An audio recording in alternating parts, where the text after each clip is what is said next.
Akan diisi imigran dari dua negara, Tunisia, Aljazair. Zainuddin Zaidan jadi orang imigran terkenal dengan sepak bolanya, punya rumah makan, punya restoran Islam food di mana? Di Prancis. Maka orang Islam akan memenuhi. Orang Eropa kemana? Jerman, Inggris, Prancis tidak mau menikah. Mereka akan musnah sendiri disebabkan virus HIV/AIDS. Penyebarannya dibantu oleh apa? LGBT, lesbi, gay, biseksual, transgender. Itu penyakit mereka yang mereka kembangkan di tempat kita. Orang kita jangan ikut. Orang Islam takkan terkena LGBT. Kenapa? Karena dia menikah. Mereka tak mau menikah. Makanya di Jerman siapa yang mau nikah punya anak ditanggung sampai S3. Kenapa? Karena mereka susah tak mau. Saya ketemu satu jemputan dengan bule di Indah Kiat. Satu malam saya ceramah di Indah Kiat, pulang satu jemputan. Saya tengok di belakang bule. Kalau laki-laki Pak Le. Saya tanya, how are you? Fine. Where are you come from? Switzerland. Oh, dari mana kampung? Switzerland. Are you have children? Ada punya anak? No child. Saya tak punya anak, kata dia. Why?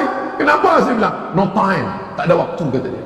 Baru saya paham cerita Bernard Lewis. Mereka akan musnah karena mereka tak mau menikah, mereka tak mau punya anak, dan mereka terserang HIV/AIDS. Beda sama orang Islam. Orang Islam nikah, makan tidur, makan kangkung, ikan asin, 10 lahir. Banyak anak, banyak rezeki.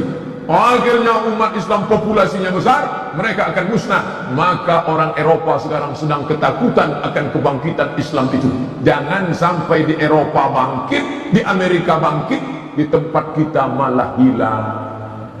Orang kita asik nak ikut orang barat saja, rambut dicat pirang. Tengok anak-anak orang Islam pakai anting di lampu merah, anting, macam sapi kurban. Pakai baju sobek-sobek. Ini ikut mana? Rambut dicat pirang. Saya heran tengoknya, rambut pirang hidung besek. Tak cocok, tak connect. No connecting. Maka ini yang dimuliakan Allah Subhanahu wa taala. Oleh sebab itu, maka anak-anak kita ini mesti kita jaga. Al-Islam ya'lu, Islam tetap akan tinggi. Wa la yu'la alaih, Islam akan terbang tinggi di atas menara Eiffel. Kita bermimpi nanti suatu saat dari atas menara Eiffel itu akan dikumandangkan azan sehingga seluruh Eropa itu akan Islam. Allahu Akbar. Dan itu janji Sayyidina Muhammad sallallahu alaihi wasallam. La taftahunna al-Qastantiniyah, kalian akan menguasai Konstantinopel. Orang kafir senyum mengejek Muhammad, gila, majnun, error ente, mana bisa menguasai Konstantinopel. Waktu itu kota yang paling besar, Konstantinopel, didirikan oleh seorang kaisar Romawi bernama Kaisar Konstantin. Janji Nabi terwujud 700 tahun sesudah itu. Kata Nabi, akan datang suatu zaman kalian akan menguasai Konstantinopel, wala ni'mar amiruha, panglima perangnya terbaik, namanya sama dengan namaku. Subhanallah, Masya Allah. Panglima perang yang menguasai Konstantinopel namanya Muhammad Al-Fatih. Makanya ada jamaah kita dikasihnya nama anaknya. Siapa nama anaknya? Muhammad Al-Fatih. Aku ingin dia mancung macam Muhammad Al-Fatih, rambutnya ikal, badannya tegap, meneriakkan Allahu Akbar. Begitu lahir hitam pesek pendek. Yang diikut itu bukan fisiknya, yang diikut itu mentalnya. Memang casingnya hitam pesek pendek kurus, tapi mentalnya mental Muhammad Al-Fatih. Setiap sore ayah Muhammad Al-Fatih memandikan anaknya. Ketika dia mandikan di tepi sungai, apa kata dia? Nak, pandang menara Konstantinopel. Ya, kau akan membebaskan kota itu menjadi kota Islam. Dimandikannya anaknya. Nak, pandang Konstantinopel, kau akan membebaskan kota itu menjadi kota Islam. Setelah Muhammad Al-Fatih remaja dewasa menjadi panglima perang, ingat dia cerita ayahnya, aku harus membebaskan kota itu. Akhirnya dikuasainya Konstantinopel, dirobaknya menjadi kota Istanbul. Bapak Ibu pergi nanti program Turki, umroh Turki ke Istanbul. Ujung-ujungnya Ustaz Somad ngajak umroh rupanya. Tidak, saya tak ada program umroh. Ikutlah bersama ustadz yang lain ke sana nanti menengok bagaimana kota Konstantinopel direbut oleh umat Islam. Tapi ada satu prediksi Nabi. Nabi itu seorang futurolog, future, masa depan, visi misinya ke depan, 700 tahun ke depan. Ada satu yang belum terwujud. Apa kata Nabi? Rom, kalian akan menguasai Rom. Rom itu di mana? Romawi adalah Eropa. Kalian akan menguasai Eropa. Bibit-bibit kebangkitan itu sudah ada. Maka anak ibu yang hebat bahasa Inggris, mantap. Anak ibu kuliah di mana? Cambridge University London. Anak bapak kuliah di mana? McGill University Kanada. Anak makcik kuliahnya di mana? Sorbonne University Paris Perancis. Mantap. Otaknya Al-Quran, hatinya iman dan Islam, bahasa Inggrisnya mantap. Ini anak-anak umat Islam ini enggak gaya-gaya barat. Dia tak bahasa Inggris mengangguk. Where are you come from? La ilaha illallah. SMP 3 tahun bahasa Inggris, SMA 3 tahun bahasa Inggris, kuliah 4 tahun bahasa Inggris, 10 tahun bahasa Inggris.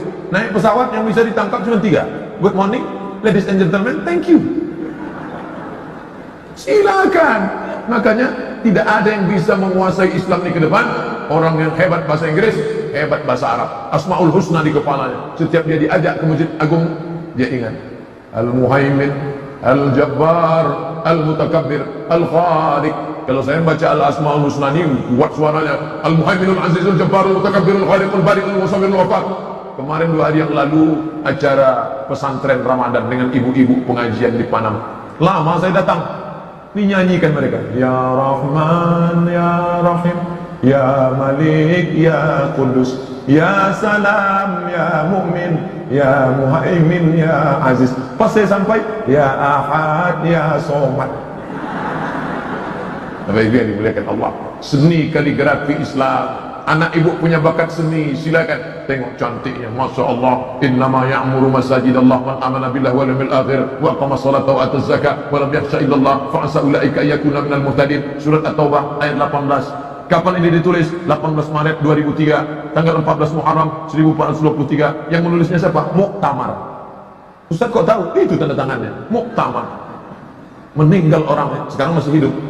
Anda meninggal, tulisan tetap ada. Siapa yang meloloskan APBD-nya? Siapa? Ini menolong agama Allah. Tolong agama Allah dengan kekuasaan yang ada di tangan kita. In tansurullah, kalau kau tolong agama Allah, yang surkum, dia akan menolong kamu. Wa yutsabbit aqdamakum. Yang punya tanah, ibu punya tanah, iya. Tanah apa nih? BKOE. Tanah apa nih? BKMT. Dirikan di atasnya. Tak banyak, 3 lokal saja.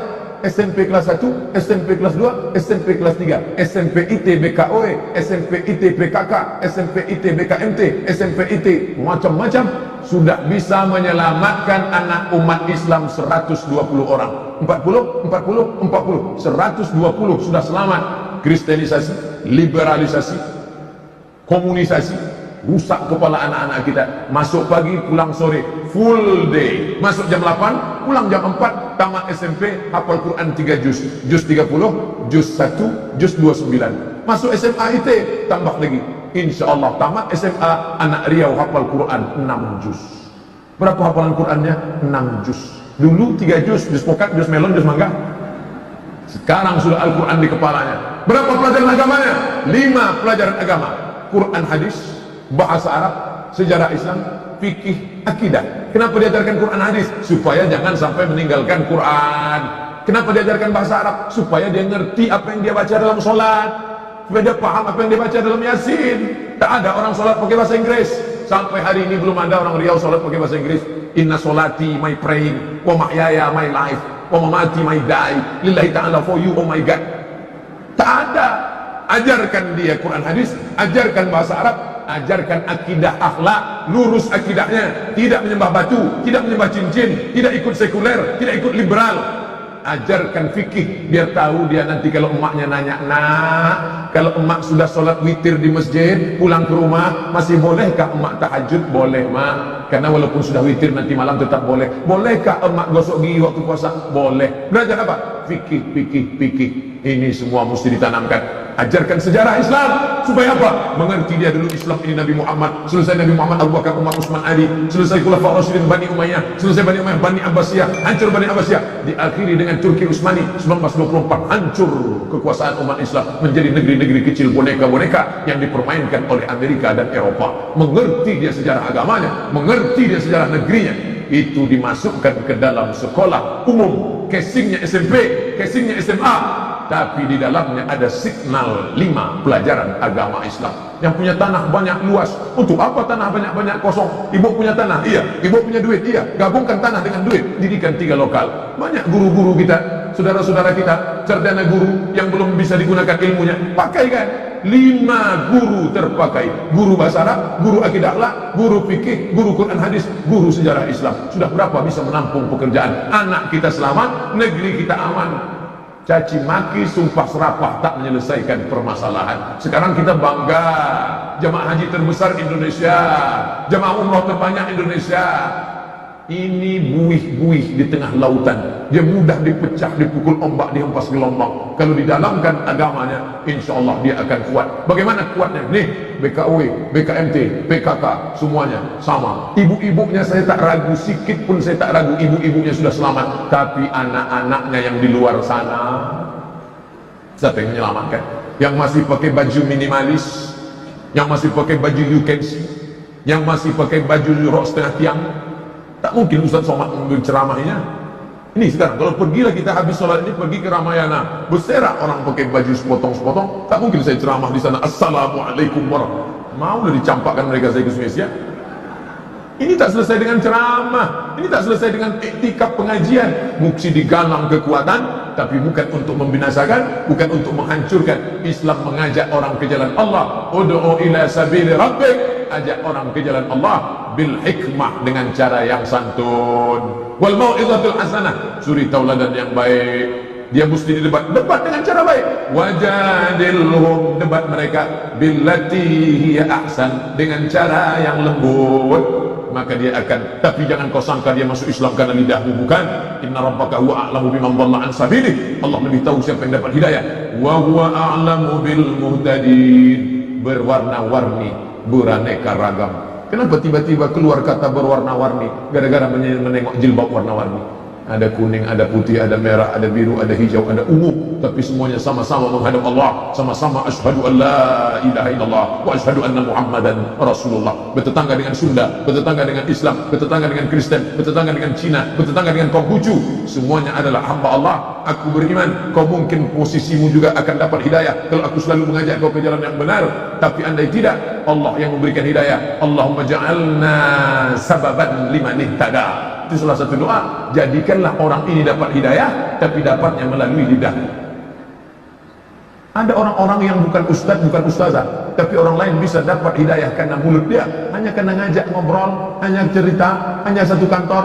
Luluh hati orang melihatnya. Itu yang dikatakan Nabi, ayyadillahu bika rajulan wahidan. Satu orang dapat hidayah karena mulutmu, khairum min umurin ni'am, lebih baik daripada engkau memiliki